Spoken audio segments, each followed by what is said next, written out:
बच्चों को लाभ मिलेगा। करोड़ों लोगों को न्याय देने वाले इस महत्वपूर्ण बिल के लिए मैं प्रधानमंत्री श्री नरेंद्र मोदी जी ने वाले सभी एनडीए के घटक दलों एवं सांसदों का भी हृदय से आभार। अधिक जवाबदेह, पारदर्शी और न्याय संगत होने वाली हैं। इससे निश्चित ही मुस्लिम समुदाय के गरीबों, महिलाओं।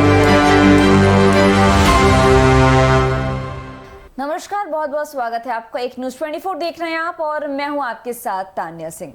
देखिए, संसद में वक्फ संशोधन विधेयक के पारित होने पर प्रतिक्रिया व्यक्त करते हुए मीडिया प्रमुख दानिश इकबाल ने इसे एक ऐतिहासिक और सराहनीय कदम बताया।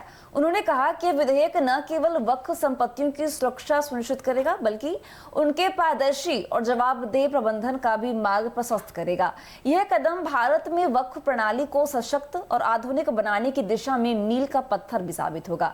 दानिश इकबाल ने कहा कि मैं वक्फ संशोधन विधेयक के पारित होने का स्वागत करता हूं।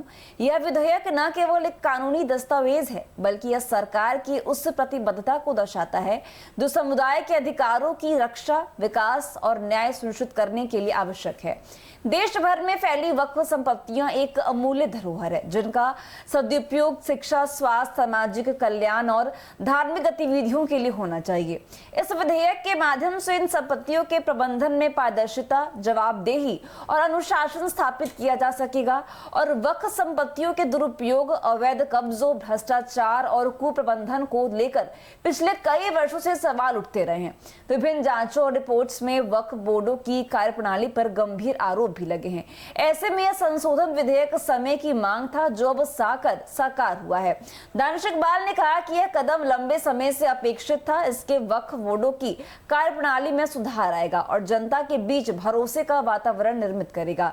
विशेषकर मुस्लिम समुदाय जो इन संपत्तियों का वास्तविक हितधारक हैं को इससे सीधा लाभ मिलेगा। उन्होंने ये भी कहा कि यह विधेयक तकनीकी सुधारों को भी बढ़ावा देगा और वक्फ संपत्तियों का डिजिटलीकरण, रिकॉर्ड प्रबंधन में पारदर्शिता और संपत्तियों की निगरानी की प्रभावी व्यवस्था इस विधेयक का अभिन्न हिस्सा है।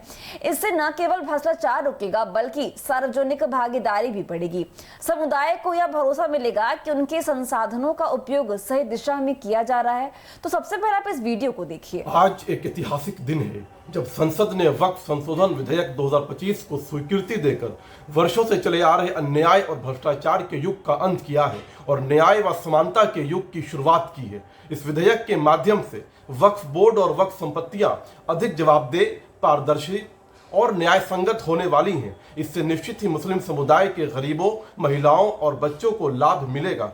करोड़ों लोगों को न्याय देने वाले इस महत्वपूर्ण बिल के लिए मैं प्रधानमंत्री श्री नरेंद्र मोदी जी और अल्पसंख्यक कार्य मंत्री श्री किरेन रिजिजू जी को बधाई देता हूं। साथ ही इसका समर्थन करने वाले सभी एनडीए के घटक दलों एवं सांसदों का भी हृदय से आभार व्यक्त करता हूं। तो जैसा कि आपने देखा कि अपने वक्तव्य में दानिश इकबाल ने सरकार और संबंधित नेतृत्व की सराहना करते हुए कहा कि मैं नेतृत्व को उनकी दूरदर्शिता, निर्णय क्षमता और उस साहसिक पहल के लिए बधाई देता हूं। उन्होंने दिखा दिया कि यदि राजनीतिक इच्छा शक्ति हो तो वर्ष पुरानी समस्याओं को समाधान संभव है। इस विधेयक में न सिर्फ कानून में बदलाव किया है बल्कि प्रशासनिक सोच और दृष्टिकोण में भी एक सकारात्मक बदलाव आया है। उन्होंने ये भी कहा कि अब जिम्मेदार केवल सरकार की नहीं बल्कि वक्फ बोर्डों, स्थानीय प्रशासनों और समाज के हर जागरूक नागरिक की है जो मिलकर इस पहल को सफल बनाए। हम यह सुनिश्चित करना होगा कि यह विधेयक की भावना के अनुरूप काम हो और वक्फ संपत्तियां समाज के कल्याण के लिए एक सशक्त माध्यम बने। बयान के अंत में उन्होंने आशा जताई कि यह विधेयक न केवल मुस्लिम समुदाय में विश्वास बहाल करेगा बल्कि एक आदर्श शासन प्रणाली की मिसाल भी बनेगा जहां कानून और नैतिक जिम्मेदारी दोनों का संतुलन बना रहे।